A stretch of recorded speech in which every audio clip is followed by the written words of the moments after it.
Day 5, Part 1, 1998 Ford Ranger, the 3.0 liter, four-wheel drive manual transmission, otherwise known as the learning vehicle. So I've been learning a lot right now on this panel. I'm learning what primer will reveal in the paint.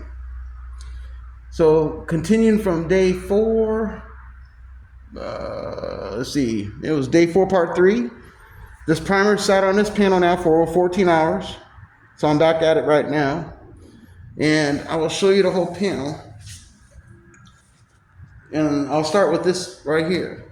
Specifically, I outlined it in marker, is that the patch that I had done in the center, I had a low spot. I probably didn't film it.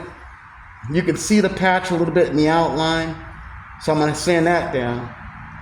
The lighting in here is probably the lower, so you probably can't see that. And then the rest of the panel, I'm pretty good with. I'm pretty satisfied with it. It's pretty straight, but I haven't sanded. Again, this is 14 hours later using that Dupli-Color filler primer. Dupli-Color filler primer. So there's a couple little low spots here and a little low here. But when I block sand it, that might come out. This might come out. And if I need to, I could throw in some spot putty there. So at some point I had to say, am I good with that good enough that I was talking about? Is this going to be a perfect panel? Well, it'll be good, and I can make it better later on, perhaps. But I'm happy with it right now. And this is all the rest of where I'm going to put some color, Dupli-Color base coat cardinal red paint on there, using that Dupli-Color product. Alright, so back to this piece. Since I'm here, let's get to a sanding. I'm going to start out with 40 grit and see how it works, just to get it lower.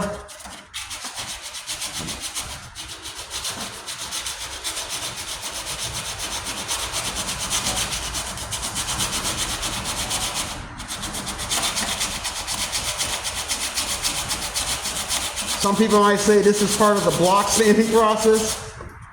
Well, I just wanted, in my case, I just didn't want to see the outline of the actual panel.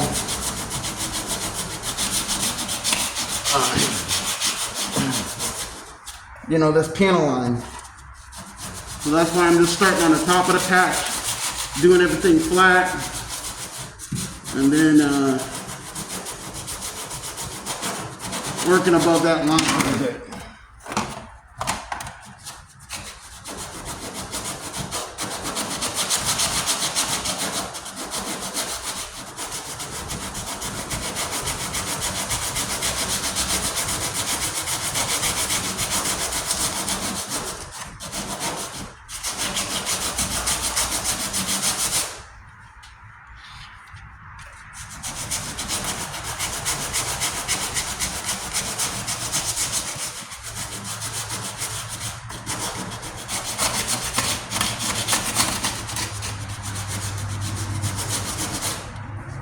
Yeah, that 40 will get it down, that's for sure. Using 40 grit sanding paper will get it down pretty quick.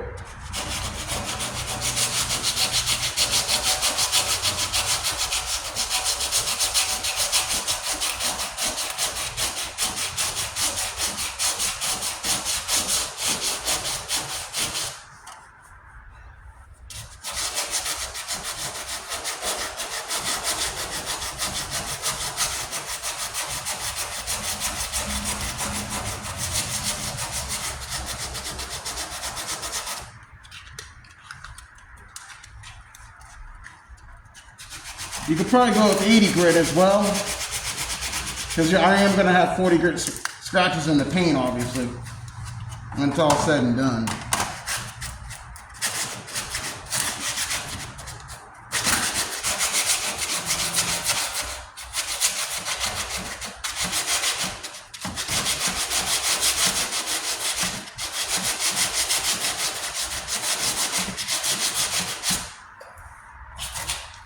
All right, so I'm down the metal. That's a high, you could call that a high spot. So you can't sand through the metal, obviously.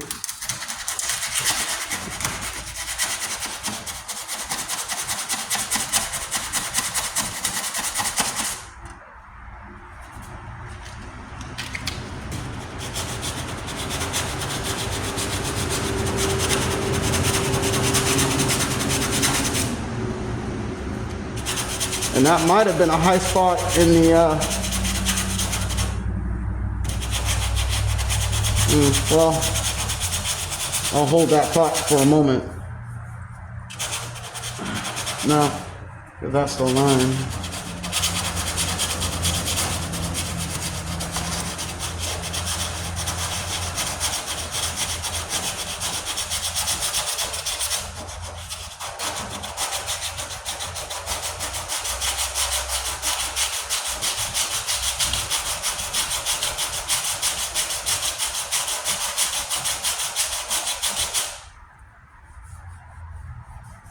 And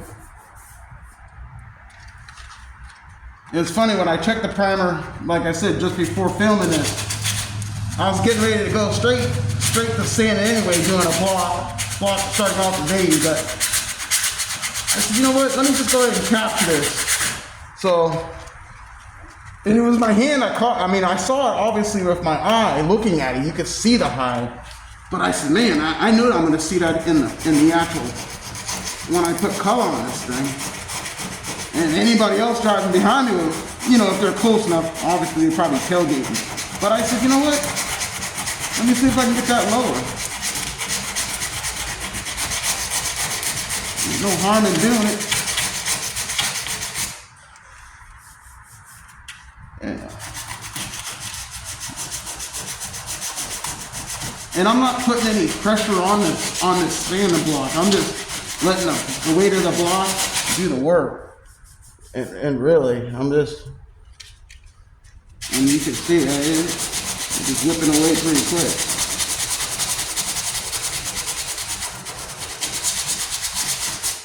I just didn't want to see no visible line. And I don't feel it. And it feels pretty straight. Still pretty low there. Nice.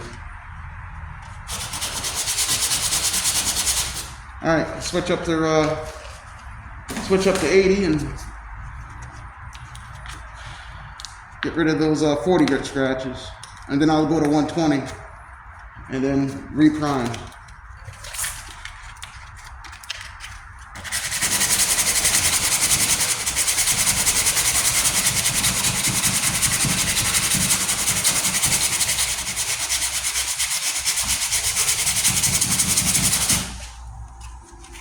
Yep.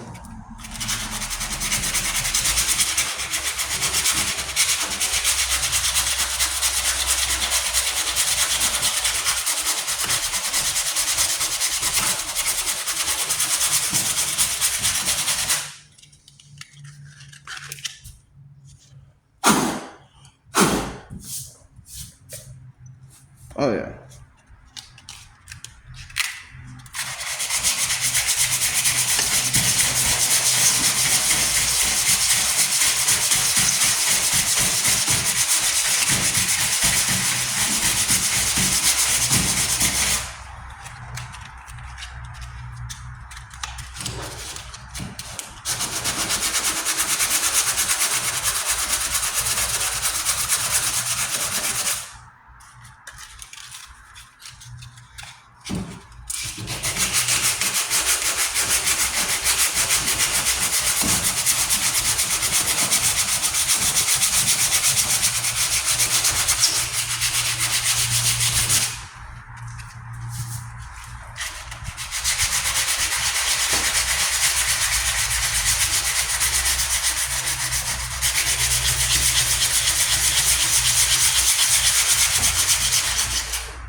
Going to, let's try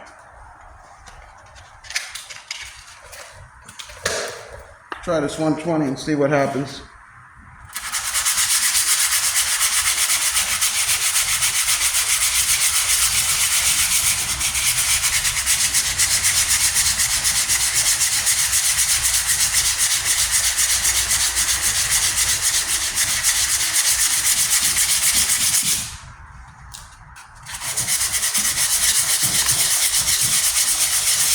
Yep, they're disappearing, those scratches.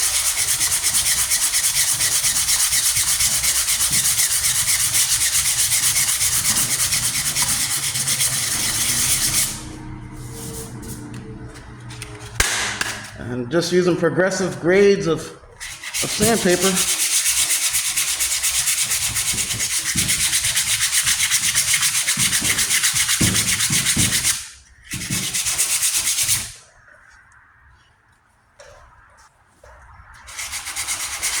See, I'm not afraid to go down to a tough grade of sandpaper. No, I'm not. I've learned that if I use too light of a sandpaper, a lot of times, picture having a hump in the road when you go over a speed bump. No matter how many times you drive over that speed bump, it ain't going away. You gotta, in order to knock out that speed bump, you gotta physically remove it. And that's how I think about sanding, like, you know, ridges in the paint or sandpaper. I mean, in the metal, or in the primer, in the Bondo filler. You gotta physically remove the blockage. And sandpaper with a strong enough grit will do that.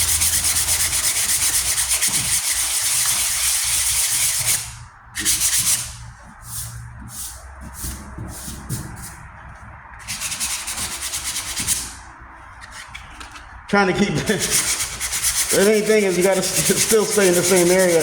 The more I sand out, the more I'm like, ah man, I'm going further away. So you gotta stay focused. Well, talking about staying focused. Try not to put more sanding scratches in there. This is a pretty worn 120 piece.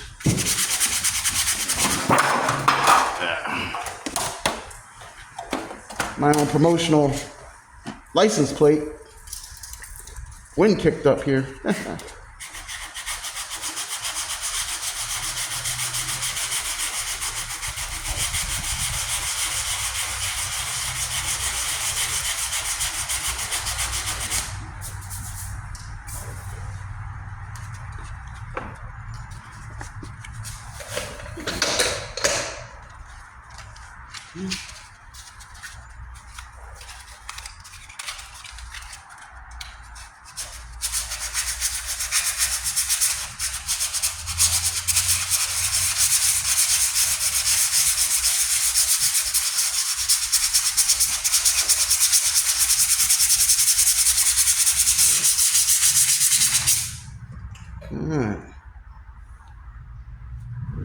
Alright, now I'm going to move up to, say, 220.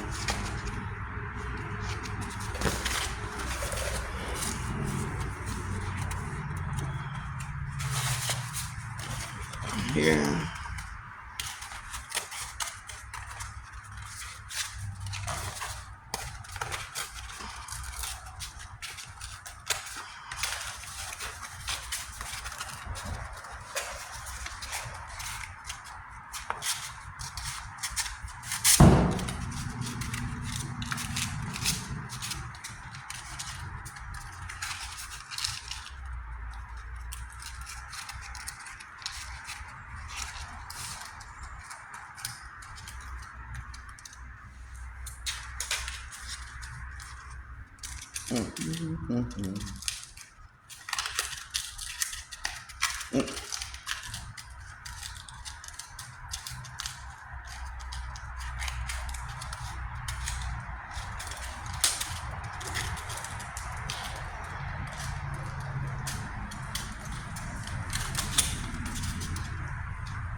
The reason why I went to 220 grit, I just want to remove some of those sanding scratches.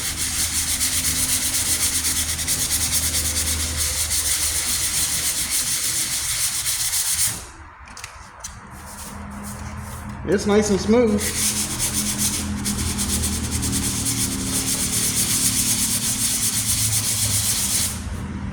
Yeah.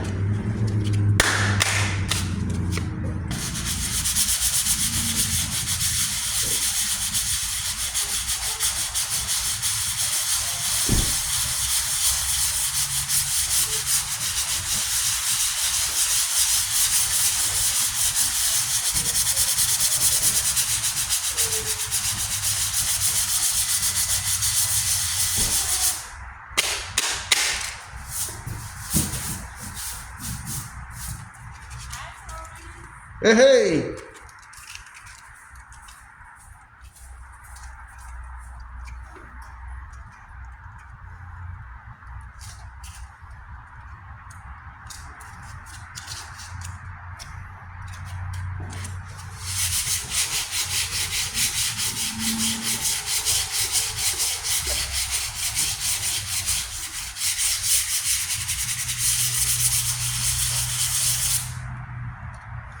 Alrighty, so I'm about done with that.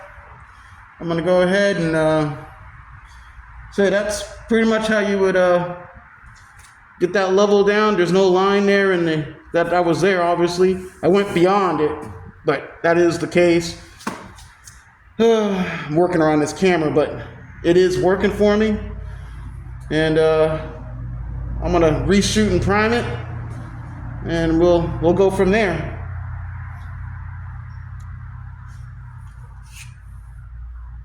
Why did I do this again?